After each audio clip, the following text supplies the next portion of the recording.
warga Kota Madiun, ojo lali teko neng TPS 27 November 2024 demi suksesnya pilkada serentak untuk kemajuan kota.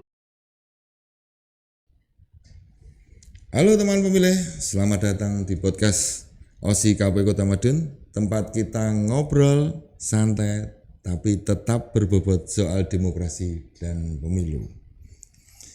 Saya Bobi Kurniawan selaku host untuk podcast kali ini, dan hari ini kita bakal bahas salah satu prinsip penting dalam pemilu, yaitu langsung. Sebetulnya banyak langsung, umum, bebas, dan rahasia.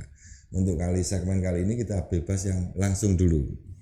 Nah, buat kamu yang sering dengar istilah luber jurdil, pasti udah nggak asing lagi tuh terkait istilah luber jurdil. Tapi sebenarnya apa sih makna langsung itu pemilu? Hari ini kita sudah bersama narasumber kita yang cantik jelita. Ketua KPU Kota Madiun. Selamat siang menjelang siang Ibu. Selamat pagi menjelang siang. Selamat siang Mas Bobi. Hari ini kita bahas tentang prinsip pemilu langsung ya? Iya, langsung Bu, langsung. Ya.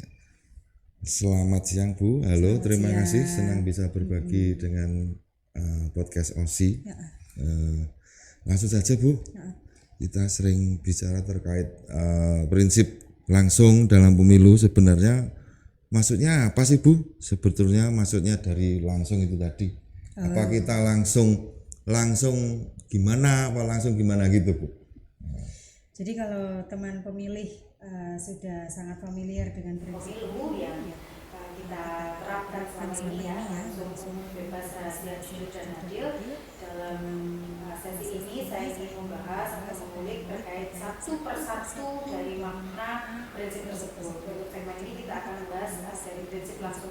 Jadi teman pemilih, prinsip langsung yang dimaksud adalah teman pemilih saat menggunakan hak pilih itu tanpa perwakilan. Jadi teman pemilih itu langsung menggunakan hak pilihnya, langsung mengapresiasikan hak pilihnya, atau langsung terlibat dalam demokrasi ini tanpa perwakilan. Artinya, ketika teman pemilih sudah memiliki hak pilih dan datang ke TPS tidak boleh diwakilkan, maka harus langsung menggunakan hak pilihnya itu. Jadi makna langsung itu tanpa perantara.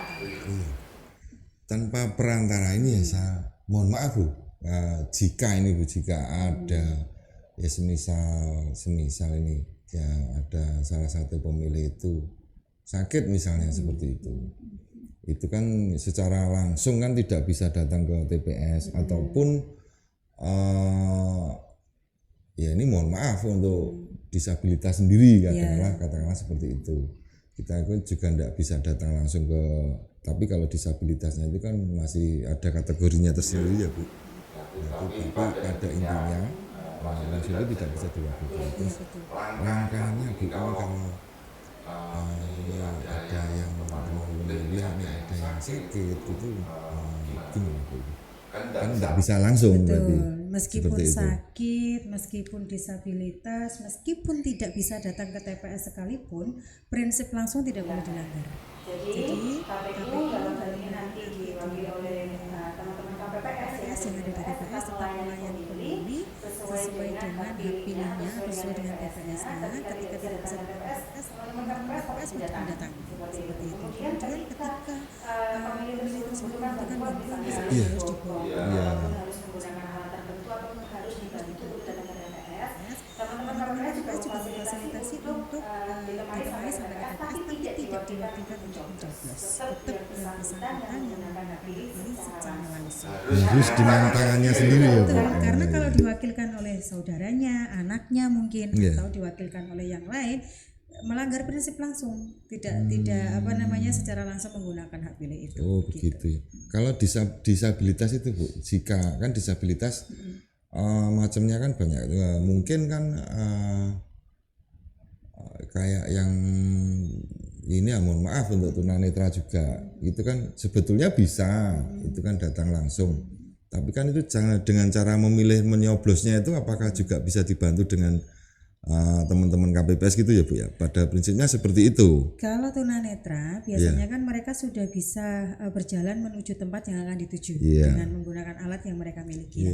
Pada saat di TPS juga tidak perlu dibantu, bisa menggunakan hak pilihnya secara langsung atau tidak perlu diwakilkan, karena nanti di TPS sudah terdata ketika pemilih itu ada pemilih yang tunanetra pasti kita akan berikan alat bantu tunanetra.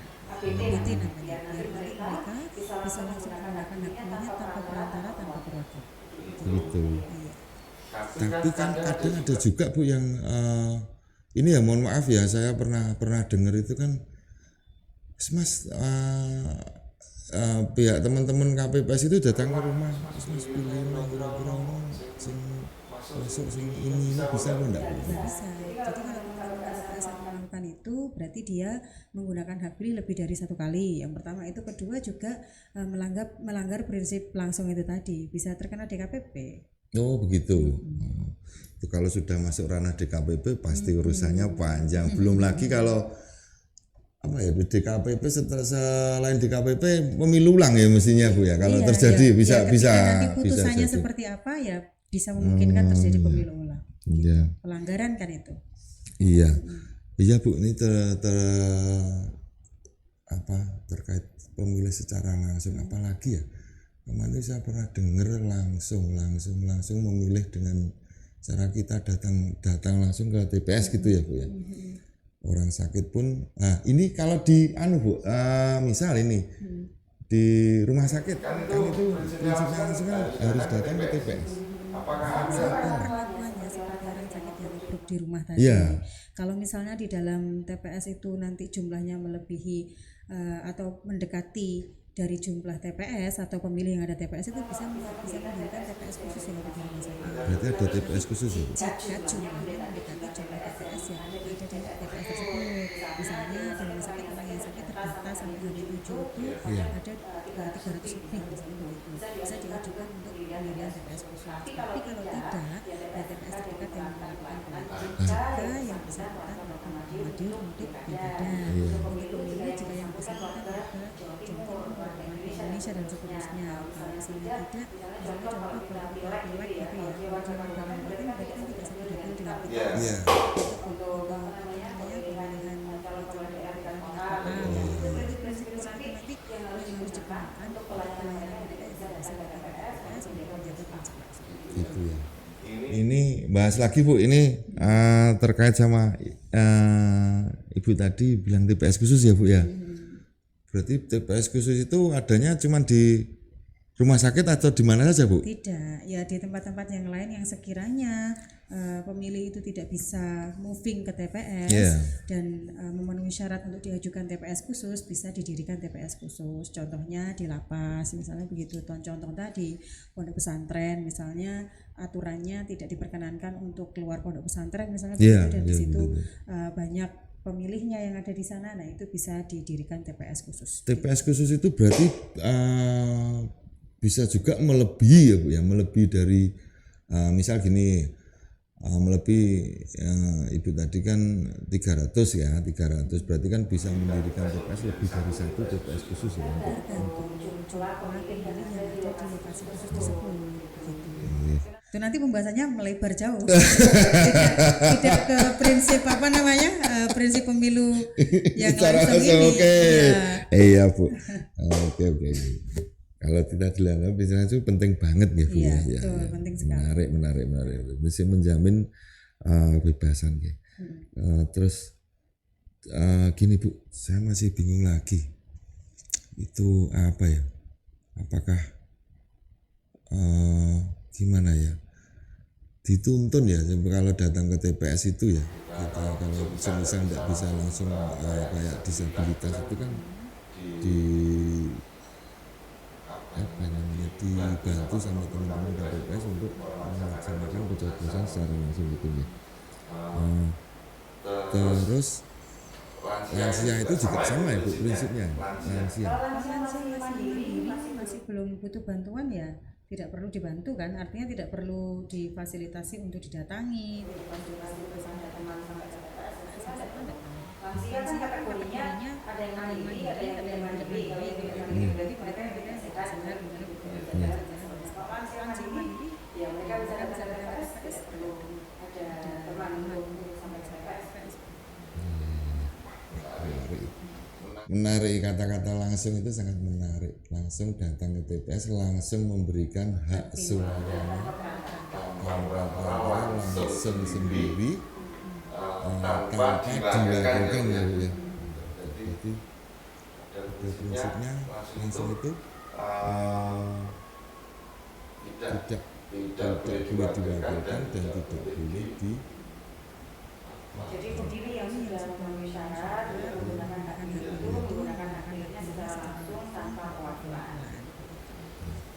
Itu sangat penting ya Bu. Jadi keputusannya sangat penting sekali Jadi bagian dari prinsip pemilu, prinsip pemilu yang harus diterapkan. Betul. Terus begini Bu, dari obrolan kita hari ini kita simpulkan bahwa prinsip langsung itu memastikan bahwa setiap suara itu benar-benar murni dari rakyat, murni dari rakyat tanpa perwakilan dan tanpa ada tekanan dari pihak manapun. Ini untuk menjaga kualitas demokrasi Indonesia. Nah teman-teman, jadi jangan sampai golput untuk pemilu yang akan datang, karena suara kamu sangat langsung untuk menentukan masa depan khususnya bahasa Indonesia dan daerah. Jangan lupa datang ke TPS, gunakan hak pilihmu dan pastikan kamu memilih secara langsung, tidak boleh dimanipulasi. Betul Bu? Sampai saat ini pesan dari Bu Ketua apa? Pesannya adalah teman-teman pemilu itu memahami prinsip-prinsip pemilu ya.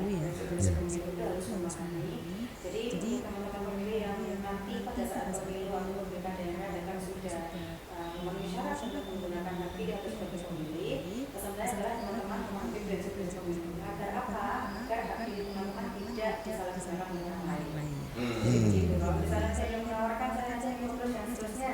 Ada loh seperti itu. Kita tahu bahwa dalam penyelenggaraan pemilu itu ada prinsipnya. Prinsipnya salah satunya adalah langsung. Maka menggunakan hak pilih itu tidak boleh diwakilkan.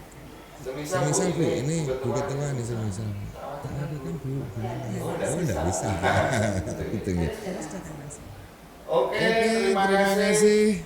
Banyak Bu Ketua atas waktunya yang telah diberikan untuk podcast OSI KPU Kota Madiun. Dan buat kamu yang sudah mendengar, jangan lupa follow dan share podcast ini ke teman-temanmu dan subscribe ke teman-temanmu juga. Sampai ketemu di episode berikutnya. Tetap cerdas berdemokrasi. Wassalamualaikum warahmatullahi wabarakatuh. Jangan keluar dari ini biar pembahasannya enggak.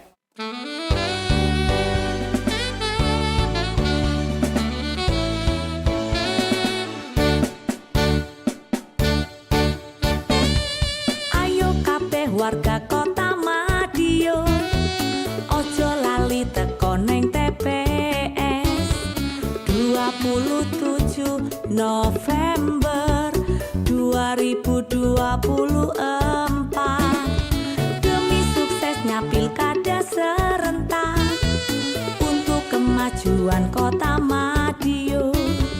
Ojo dadi golput mengko akhire jlepot, sing dadi pemimpin dudu karepmu.